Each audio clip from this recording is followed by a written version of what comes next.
Hello, minions of chaos, Chaos55T here, and the reason why that my voice sounds completely different is because I'm about to tell you stories of my vivid dreams. What is a vivid dream, you ask? Well, imagine that you can remember every inch of your dream, even the details, even the pain. Here's one of my vivid dreams that may sound ridiculous, but with this voice it makes it sound creepy. My family and I decided to go on a trip. My mother, my sister, and even my own father. We stopped by a purple house with a tree fort just right next to it. It was once the animation studios of Villainous, but of course it was closed down due to the company being sued. What kind of lawsuit? Who knows? But as we got into the house, the door slammed behind us, and we were locked in.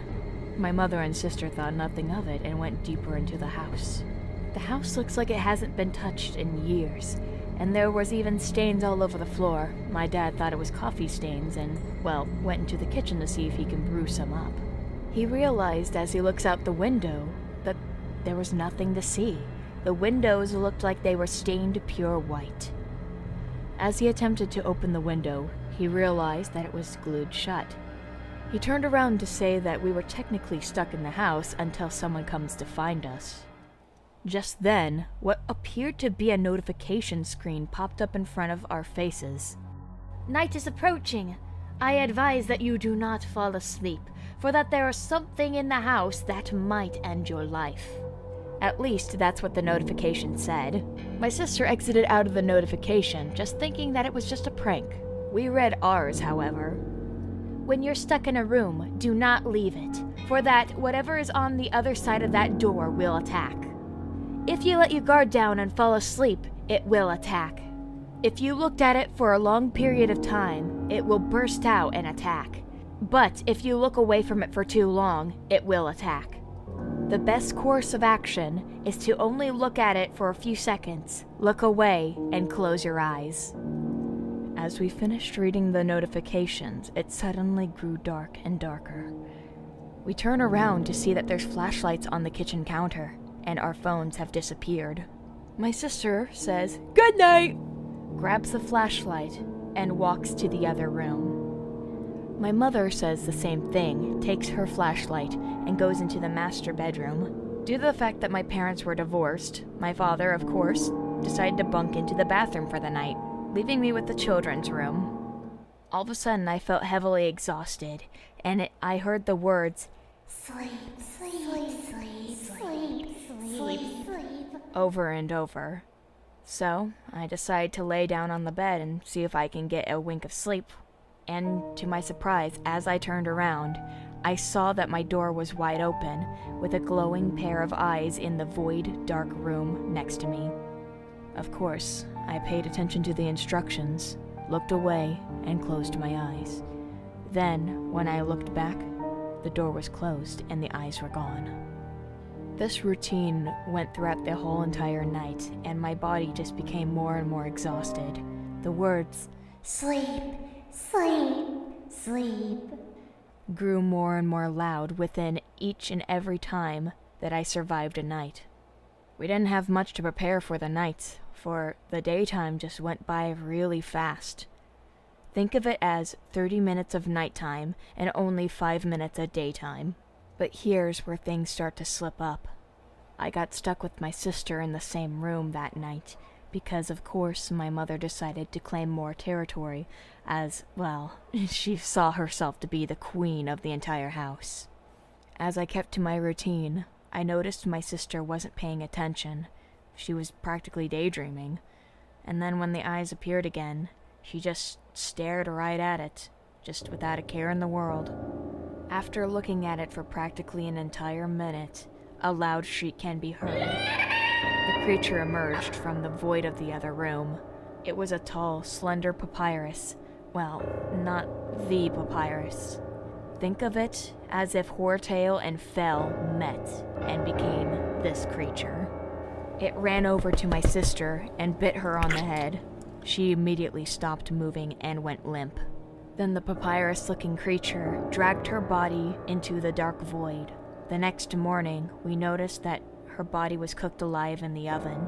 Since there wasn't any food in the house and we were all starving, my mother and father went to my sister's cooked body and started eating it. Of course, I said I'll pass. My mother and father questioned why, and I said, "You're eating my sister." They looked at each other and then back, and they said that they're not eating my sister. They said that she's fine, she's probably in the other room, and said, "What we're eating tastes like pork." After the last few minutes, they finally realized of what they have done and started gagging. Of course, nighttime approached, and I was stuck in the room with my own mother. She just looked hollow. She just felt like she killed her own child, even though it wasn't her fault. She looked at me with a smug face, then laid down on the bed, going to sleep. I kept trying to wake her up as I did the routine, telling her that she needs to stay awake. Of course, she brushed me off, saying, "I don't care anymore. Now that your sister's dead, I just don't give a shit of whatever happens to me now." And that's when something emerged from underneath her bed, strangling her by the neck, and started dragging her across the room and into the void. Similar to the Horrortail Fell papyrus, it was a Horrortail Fell sans. It looked like he was wearing bandages, and of course it looked like some of his organs were just leaking out from the side of his body. My mom was screeching, kicking, and even trying to fight back with all her might. Of course, the choking gave in, and she fell unconscious. Her entire body was dragged into the void of the other room. The next day, of course, some more meat was in the oven. My dad and I already know who it was. As I went into the bathroom to wash up for the rest of the day, I noticed the sans was in the restroom. He didn't look threatening at that time. He just looked, well, like he had something to say.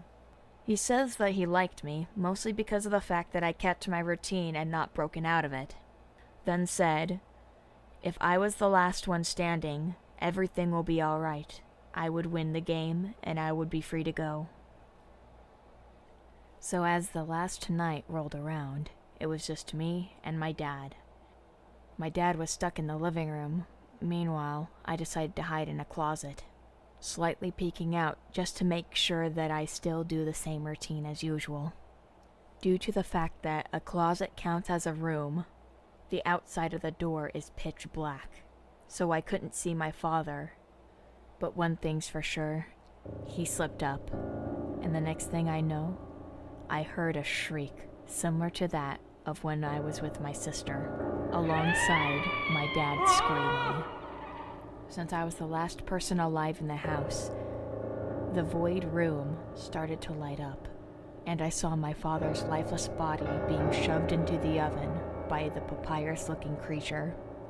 And as the horror fell, Sam said that now that I'm the only one left, I can go. I'm free to go. But it wasn't the go that I thought. The horror fell papyrus turned around, immediately knew where I was, opened my closet door. That fucking scared the living shit out of me, and I woke up with sleep paralysis. God damn it. Now you know how my vivid dreams are when they become spoopy, scary skeleton-like. This is Chaos55T, signing out.